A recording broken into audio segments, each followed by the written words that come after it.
God brings new life from the fire. May the Lord bless you and allow us to have a few minutes together with God. The Bible says in Daniel 3 verse 28, Then Nebuchadnezzar said, Praise be to God of Shadrach, Meshach, and Abednego, who has sent his angel and rescued his servant. They trusted in him and defied the king's command and were willing to give up their lives rather than serve or worship any god except their own God.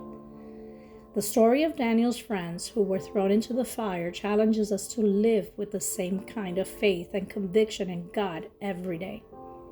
They trusted in the Lord and He rescued them in a miraculous way.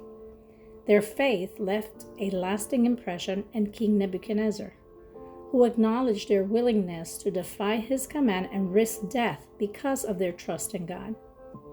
When you know what you're willing to die for, you begin to truly live. That kind of conviction gives you courage in the middle of the fire.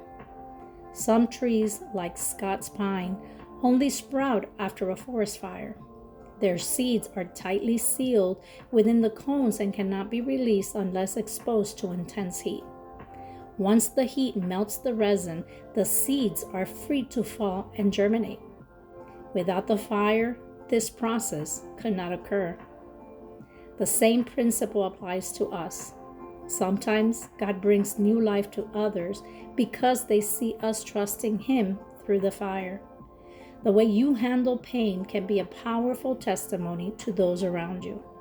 When you trust God despite your suffering, you demonstrate His sovereignty, comfort, and strength to a watching world. If you find yourself in the fire right now, you don't need to have it all figured out before you trust and rest in God's faithfulness, which renews every morning. In a simple prayer, thank God for His presence, love, and work in your life.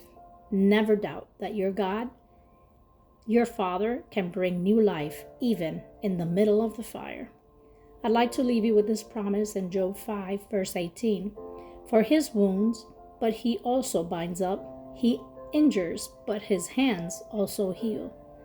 Have a blessed day, and remember, don't wait for the answer to start trusting that God will help you overcome the fire. And don't wait to tell others about His goodness, even in the middle of the flames.